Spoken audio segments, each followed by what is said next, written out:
So I've been getting this question a lot lately. So I got my handy dandy journal and we're going to talk about it. How in the world, after you do all these steps, the most important step is how do I start getting money and business? Most important things. I need business so I can make some money so I can provide for my family. So I'm going to make this a quick video and getting straight to the point on how you can start making money as a loan signing agent. And I'm talking about quick. So let's get into it. The first thing you need to do, and a lot of people, believe it or not, are like, what is it that you do? Again, I'm a loan signing agent, but in order to become a loan signing agent, you have to become a notary first. So go to nna.org and go to become a notary and figure out how to become a notary in your state. I've been noticing, like, a girl commented from Hawaii, and she said that they actually have to go and take a test at an actual facility. Now, I got to take mine here in Ohio online, so it's always different. There are different laws, and a lot of people don't realize that there are different laws for different states. So keep in mind that I'm in Ohio, and there are a lot of things that I don't have to do, like a lot of people in California have to do. So always keep that in mind. And again, I am here to be held accountable. I'm here to learn. I'm here to grow. So if there's ever anything that I'm doing wrong, correct me. I am not going to be mad. Okay. I was corrected yesterday. Okay. So the next thing is obviously to become a signing agent. Okay. I went on to nna.org to do my loan signing agent program online. So I did that. And then for me personally, the next step would be to become a sole proprietor or LLC. I would just recommend an LLC. That's my own personal preference and opinion to get your LLC. Look at my handy dandy notebook. The next thing I would say is to get you an EIN, because you want to be a separate, you want your business to be a separate entity from yourself, just in case something legal happens. They can sue your business and not you personally. And obviously you have business insurance, which is your errors and omissions and stuff like that, for your notary business. The next thing I would say, which I didn't do, which I wish that I did, and my stand is messed up, so I'm holding the phone up. Old school way. But the next thing I would say do is to get a business cards. Now this is how you're going to start getting networking and building your clientele.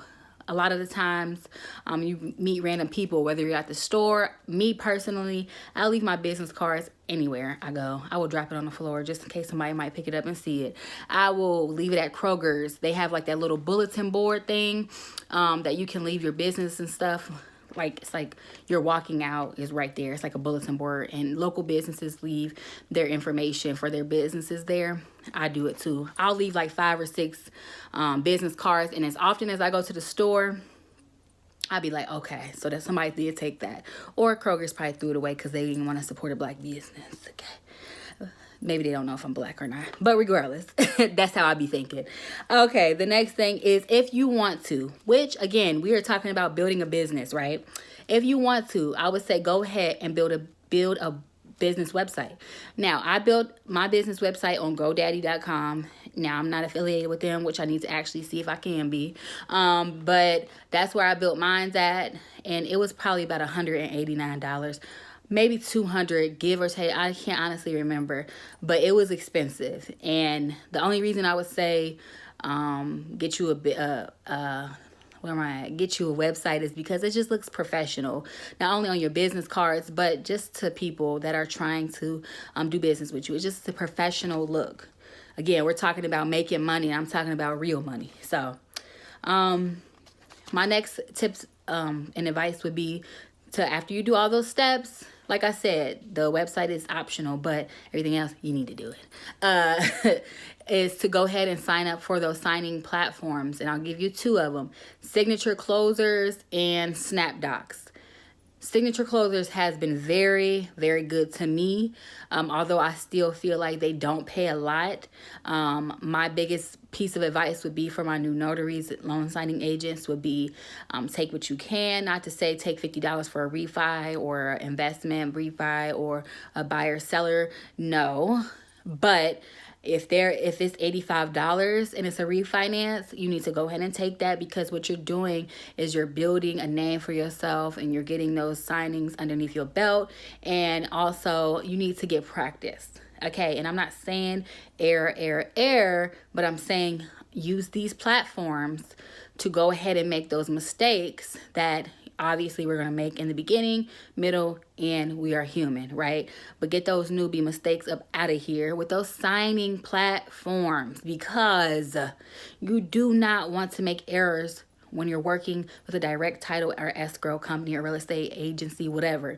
You do not want to make those errors. I promise you don't, because they are paying you the entire amount of money, not chump change, not $50, $70. I'm talking $200 or more. So you don't want to mess that up if you get the opportunity to be able to work direct with one of those folks, okay? So that is my advice for you. Get those newbie mistakes up out of here with those signing platforms. Now, the next thing is to, like I said, learn with them and grow with them.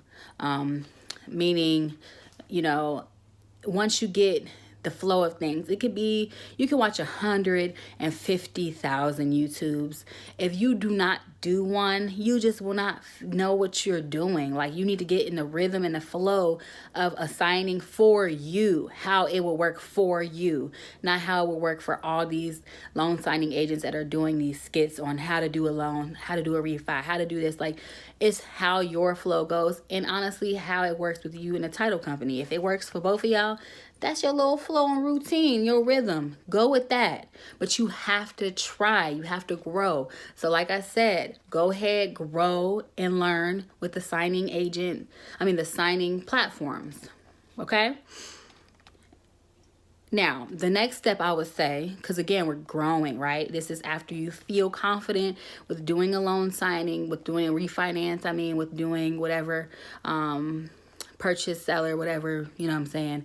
All that.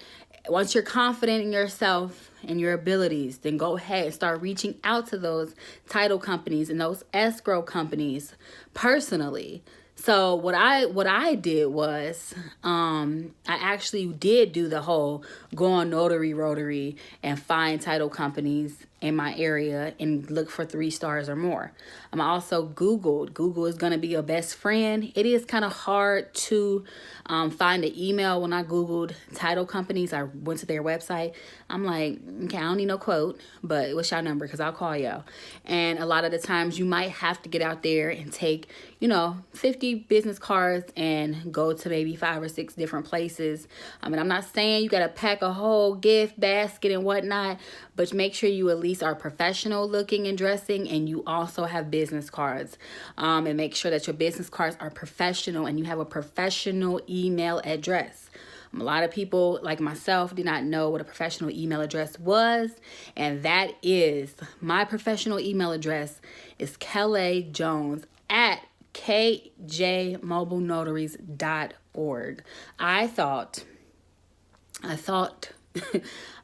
my professional email was kjmobilnotary@gmail.com. Apparently it's not. Okay, so make sure you get you a professional email address. It looks better. Now, I'm not gonna sit here and say get a professional phone number, because I'm not about to be walking around here with no 888-222-7575. Like, I'm not about to walk around with numbers like that. But you can always, what I've learned is you can get an app, Grasshopper. You can get a professional business number. Now, I don't know if that's an 800 number or not. It might be, but there's an app. So all the calls will come directly to your personal phone because of the app. I know that Verizon also has a business app, and so does T-Mobile and Sprint. They all have business apps so that you can use the app, and it could be a professional phone number. I said personal, my bad. Okay, and finally, the most important, be error-free. What did I tell you on the last video? Less errors, no errors. But no errors means more money. And if you do make an error, because I'm not going to sit here and act like we are you know, perfect human beings and don't make small error mistakes. You know, unfortunately we do. Make them quick, fast, fix them quick, fast, in a hurry. And I'm talking about within the first, if you're able to, in the first 20 minutes of having a conversation with the person, get it back. Okay. So that is my advice. I keep getting this question, so I wanted to make sure I made a video for those that were actually curious, because everybody has that question. Okay, I did everything you said. What do I do now? How do I make money? Because I seen a girl say she has not made any money and she's been a loan signing agent since October. I'm like, sis, come over here. Let me help you, because this is crazy. Like, it probably took me, I had to get my little butterflies out, a month, 3 weeks to a month. And that was just me procrastinating and being like, now I don't want them. Like, I could have had them, but I just was scared. A little bit, teeny bit. And then I was just like, you know what? I got to try. And I got to do it, because that's the only way I'm going to be able to be successful. And you can be your own worst enemy. You can hold yourself back from greater things in life if you just don't take a chance and leap of faith. So hopefully this was helpful. Comment below if you have any tips, tricks, or any advice for anybody in this, I was going to call it organization. It's a community. And I appreciate y'all.